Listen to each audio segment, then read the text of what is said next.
बिस्मिल्लाहिर्रहमानिर्रहीम अस्सलाम वालेकुम dear students, welcome back to the Grammar of Science. Dear students, आज हम क्लास 10 केमिस्ट्री बुक के important topics and exercise question जो कि हमारे अपकमिंग केमिस्ट्री एग्जाम्स के लिए बड़े ही इंपॉर्टेंट होने वाले हैं उसको डिस्कस करने जा रहे हैं।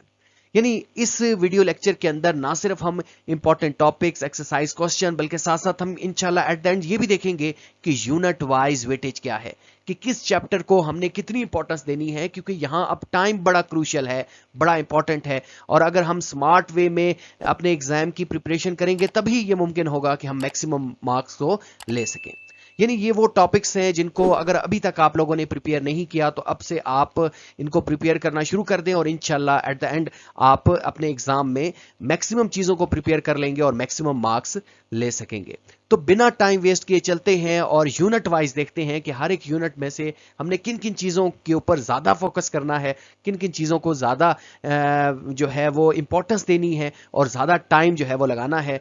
और उसके बाद इंशाल्लाह हमारी प्रिपरेशन जो है वो इस काबिल हो जाएगी कि हम फाइनल बोर्ड एग्जाम में मैक्सिमम मार्क्स ले सकें। डियर स्टूडेंट्स, यहाँ सबसे पहले यूनिट 2 है। आपको पता है कि यूनिट 1 जो है आपका वो सारे का सारा फॉर्मेटिव है, उसमें से कोई क्वेश्चन नहीं आएगा। यूनिट 2 मैटर है और मैटर के इंपॉर्टेंट टॉपिक्स की तरफ अगर हम मूव करें तो सबसे पहले 2.2 आर्टिकल है which is about heating and cooling curves. तो इन हीटिंग और कूलिंग कर्व्स के अंदर जो इंपॉर्टेंस आपने देनी है वो इनके कर्व्स के बजाय जो नीचे इसका एक सब आर्टिकल है 2.2.3 which is kinetic theory interpretation, जो कि पेज नंबर 17 के ऊपर मेंशन है। इसको लाजमी तौर पर आपने प्रिपेयर करना है और इसको इंपॉर्टेंस देनी है। इसी के साथ साथ एवापोरेशन और बॉइलिंग का डिफरेंस तो आप लोग ऑलरेडी फिजिक्स में भी समझ कर आए हैं, आपको चीजों का आइडिया है, लेकिन इससे ज्यादा, इसके डिफरेंस से ज्यादा जो है आप लोगों ने 2.3.1 जो आर्टिकल है which is about effect of pressure on evaporation and boiling, जो कि पेज 18 के ऊपर मेंशन है, इसको लाजमी तौर पर प्रिपेयर करना है। ये बड़ा ही इंपॉर्टेंट है और इसका कॉन्सेप्ट भी लेना है। जरूरी नहीं है कि इससे रिलेटेड शॉर्ट क्वेश्चन आए, इससे रिलेटेड एमसीक्यूज भी आ सकता है। अगर आपके पास कॉन्सेप्ट होगा तो कैसे भी क्वेश्चन आए आप इंशाल्लाह उसको एड्रेस कर पाएंगे। नेक्स्ट आप मूव करेंगे, देखेंगे, समझेंगे 2.4 article which is kinetic particle theory and gases law. अब गैसेस लॉ में सबसे जो एक तो गैसेस लॉ तो आने चाहिए, लेकिन इसकी जो मैथमेटिकल फॉर्म है, जैसे चार्ल्स लॉ है, बॉयज लॉ है, तो इनकी जो मैथमेटिकल फॉर्म है वो लाजमी तौर पर करनी है, प्रिपेयर करनी है, वो देखनी है। वो एमसीक्यूज में पूछा जा सकता है। इसके साथ एक और इसमें जो इंपॉर्टेंस जिसको आपने देनी है वो इसमें देनी है काइनेटिक पार्टिकल थ्योरी इंटरप्रिटेशन जो है। इसके अंदर जो हर एक लाज के नीचे इसी तरह से ग्रीन जो है वो राइटिंग में हाईलाइटेड है, इसको आपने लाजमी तौर पर देखना है। नेक्स्ट जो इंपॉर्टेंस देनी है आपने factor affecting the diffusion which is 2.5.2 article in your book.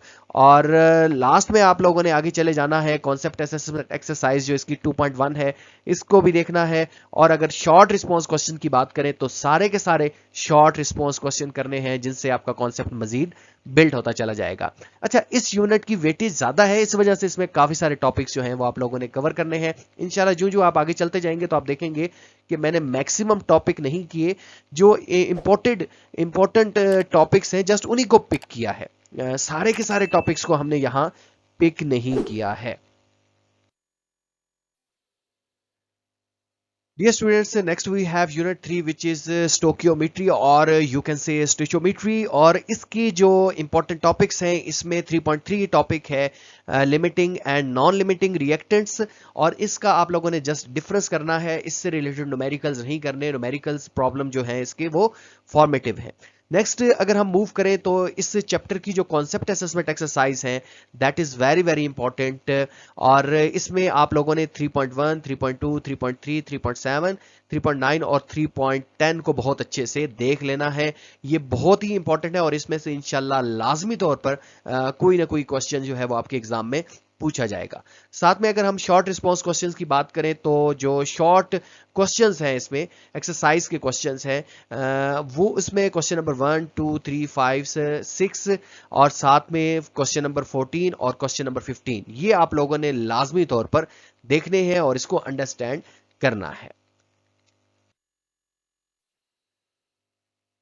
Next हमारे पास यूनिट 4 है विच इज इलेक्ट्रोकेमिस्ट्री। और इलेक्ट्रोकेमिस्ट्री जो है ये हमारे पास हाईली रेटेड चैप्टर्स है, इसमें से काफ़ी सारा पेपर बनना है। और इसमें से 4.2 जो आर्टिकल है विच इज इलेक्ट्रोलिसिस, और इसके अंदर फर्दर अगर आप चले जाएं तो इलेक्ट्रोलिसिस ऑफ मोल्टन इलेक्ट्रोलाइट है, जिसमें एक हमारे पास जो है वो फ्यूज्ड NaCl है।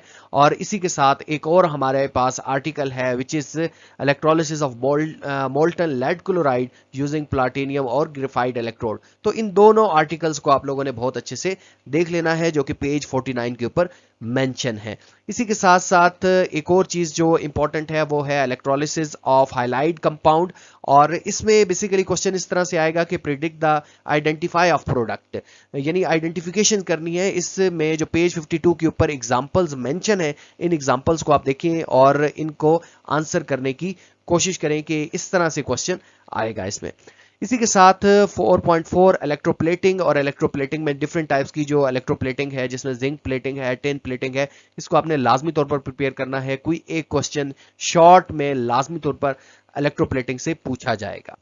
अच्छा जी, गैल्वेनिक सेल है, और गैल्वेनिक सेल सारे का सारा वैसे करना है, लेकिन ज्यादा इंपॉर्टेंस देनी है आप लोगों ने रिएक्शन इन डैनियल सेल या गैल्वेनिक सेल के अंदर जो रिएक्शंस हैं वो किस तरह से हो रहे हैं, इसको लाजमी तौर पर देखना है। अच्छा जी, इसके साथ जो आगे इलेक्ट्रोकेमिकल सीरीज है उसके जस्ट आपने जो है वो कॉन्सेप्ट असेसमेंट एक्सरसाइज करनी है, जो कि 4.3 के अंदर उसकी कॉन्सेप्ट असेसमेंट एक्सरसाइज आ रही है। तो 4.3 जो कॉन्सेप्ट असेसमेंट एक्सरसाइज है ये इलेक्ट्रोकेमिकल सीरीज के बारे में है, और ये बहुत इंपॉर्टेंट है, इसको किसी सूरत आप लोगों ने स्किप नहीं करना। और साथ साथ 4.1 कॉन्सेप्ट असेसमेंट एक्सरसाइज भी प्रिपेयर करनी है। अगर हम शॉर्ट क्वेश्चंस की बात करें तो इसके इसके सारे के सारे शॉर्ट क्वेश्चंस आप लोगों ने प्रिपेयर करने हैं। इसका रीजन ये है कि ये हाईली रेटेड चैप्टर है। अब हम बात करते हैं unit 5 which is reaction kinetics. और रिएक्शन काइनेटिक्स की अगर हम बात करें तो इसमें आप लोगों से जो इसका एक ही आर्टिकल है रेट ऑफ रिएक्शन, ये ज़्यादा इंपॉर्टेंट है। और इसमें भी अगर आप चले जाएं पेज 65 और 66 के ऊपर जो इंटरप्रेटिंग डाटा है, इसको लाजमी तौर पर देखना है। इसमें इस तरह से क्वेश्चन आ सकते हैं कि draw a concentration versus time graph for reaction and label the point where the rate is maximum. और इसके साथ साथ how can you determine the average rate of reaction from graph. इस तरह के क्वेश्चन इसमें पूछे जा सकते हैं। साथ शॉर्ट क्वेश्चंस में अगर आप ने जो क्वेश्चन प्रिपेयर करने हैं, सारे क्वेश्चन प्रिपेयर करने हैं एक्सेप्ट क्वेश्चन नंबर 3, 6, 8, 9, 10, 11 और 12। इन क्वेश्चंस को आप लोगों ने प्रिपेयर नहीं करना। इसके अलावा बाकी जितने भी क्वेश्चंस हैं शॉर्ट रिस्पॉन्स क्वेश्चन, उनको आप लोगों ने प्रिपेयर करना है। नेक्स्ट हमारे पास यूनिट 6 है साल्ट। और साल्ट में जस्ट एक इंपॉर्टेंट टॉपिक है 6.4 which is soluble and insoluble salt. Basically इसका डिफरेंस है, ये आप लोगों ने लाजमी तौर पर देखना है, जो कि पेज 79 के ऊपर मेंशन है। इसके साथ कॉन्सेप्ट असेसमेंट एक्सरसाइज की बात करें तो 6.1 करनी है। और शॉर्ट क्वेश्चंस की बात करें तो सारे के सारे शॉर्ट क्वेश्चंस आप लोगों ने इसके लिए प्रिपेयर करने हैं। Next we have unit 7 which is nitrogen sulphur and metals. और इसमें आप लोगों ने स्टडी करनी है 7.1 आर्टिकल की विच इज फोटोकेमिकल स्मोग। और इसमें आप लोगों ने लाजमी तौर पर समझना है कि फॉर्मेशन ऑफ पैन की फॉर्मेशन कैसे है। साथ 7.3 कॉन्टैक्ट प्रोसेस, हैबर प्रोसेस, इन दोनों में से कोई एक प्रोसेस लॉन्ग क्वेश्चन में लाजमी तौर पर आपके एग्जाम में आएगा, तो आपने इन दोनों को बहुत अच्छे से प्रिपेयर कर लेना है। Next 7.5 article which is general characteristics of metals, इसको भी लाजमी तौर पर देखें। कॉन्सेप्ट असेसमेंट एक्सरसाइज की जरूरत नहीं है। और शॉर्ट क्वेश्चंस की बात करें तो सारे के सारे शॉर्ट क्वेश्चंस आप लोगों ने प्रिपेयर करने हैं।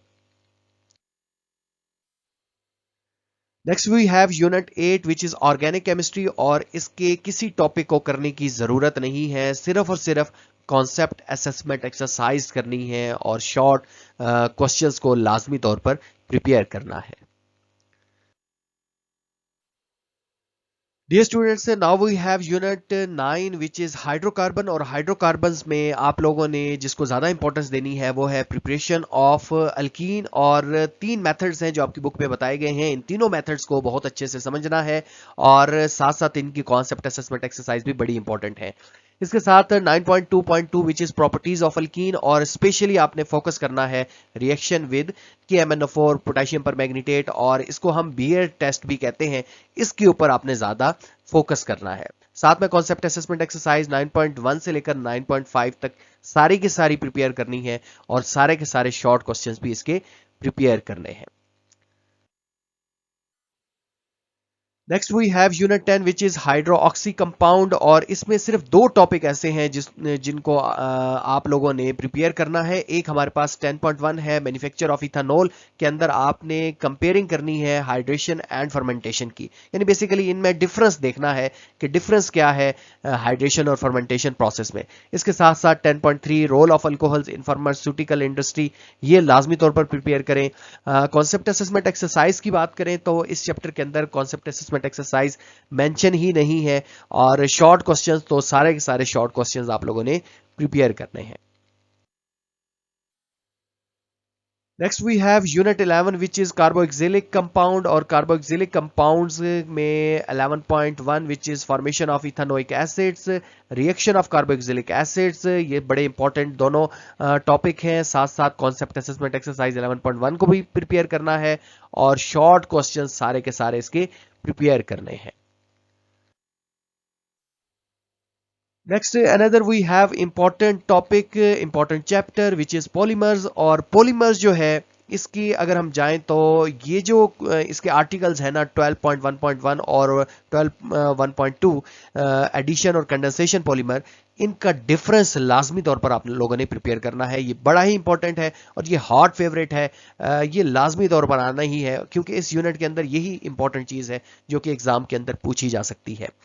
नेक्स्ट कॉन्सेप्ट असेसमेंट एक्सरसाइज की जरूरत नहीं है, इसके अंदर इस चैप्टर के अंदर मेंशन ही नहीं की गई, और शॉर्ट क्वेश्चंस आप लोगों ने करने हैं एक्सेप्ट क्वेश्चन 9, 10, 14 और 15। इन शॉर्ट क्वेश्चंस को करने की जरूरत नहीं है, इसके अलावा आप लोगों ने सारे शॉर्ट क्वेश्चंस को प्रिपेयर करना है। डियर स्टूडेंट्स, अब हम डिस्कस करते हैं unit wise weightage. I know कि एक यूनिट रह गया है आप लोगों का विच इज बायोकेमिस्ट्री, जो कि यूनिट 13 है। अच्छा, वो जो चैप्टर है वो इतना इंपॉर्टेंट चैप्टर नहीं है, इस वजह से यहाँ मैंने उसके इंपॉर्टेंट टॉपिक्स बताए नहीं है।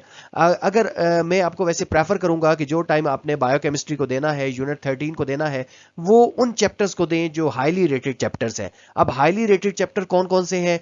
यूनिट 2, यूनिट 4 और साथ साथ यूनिट 9, ये जो चैप्टर्स हैं 3, ये आपके पास हाईली रेटेड चैप्टर्स हैं। इन चैप्टर्स के ऊपर आप ज्यादा टाइम सर्व करें। अगर ये चैप्टर कर लें देन फिर आप मूव करें बायोकेमिस्ट्री की तरफ और बायोकेमिस्ट्री के टॉपिक देख लें, लेकिन उससे पहले इन चैप्टर्स की प्रिपरेशन को यकीनी बनाएं। तो यहां मैंने जो है वो रेड कलर से मार्किंग की है, इनकी परसेंटेज दी है ये 3 इंपॉर्टेंट चैप्टर्स की। उसके बाद जो मुझे इंपॉर्टेंट चैप्टर लगे, अच्छा ये फेडरल बोर्ड की तरफ से मेंशन नहीं है कि इसमें से इतना ही पेपर आएगा, ये मेरी रिकमेंडेशन है आप लोगों के लिए कि मेरे ख्याल में इन चैप्टर्स में से इतना इतना हिस्सा पेपर में आएगा। टोटल इनकी परसेंटेज आप करें तो ये 100% ही बनता है। अच्छा, यूनिट 7 जो है और यूनिट 8 ऑर्गेनिक केमिस्ट्री, यूनिट 10 और यूनिट 11, सबसे पहले ये जो रेड मार्क है इनको आपने ज्यादा इंपॉर्टेंस देनी है। उसके बाद जो ग्रीन परसेंटेज में मार्क चैप्टर्स है इनको दूसरे नंबर पर रखना है, और आखिर में आप लोगों ने ये जो चैप्टर्स हैं इनको जो ब्लू कलर की जिनकी परसेंटेज ब्लू कलर में मार्क है इनको आपने लास्ट में रखना है। तो इस तरह से अपनी प्रिपरेशन करें और इंशाल्लाह आप एग्जाम में अच्छे मार्क्स ले सकेंगे। तो सबसे पहले आपने किसको ज्यादा इंपॉर्टेंस देनी है, यानी इन चैप्टर्स को पहले प्रिपेयर करना है जो रेड कलर में, जिनकी परसेंटेज रेड कलर में मार्क है। उसके बाद ग्रीन वालों को देनी है और उसके बाद फिर ब्लू वालों की तरफ आप लोगों ने आना है। इस तरह से आप लोगों की प्रिपरेशन अच्छी रहेगी।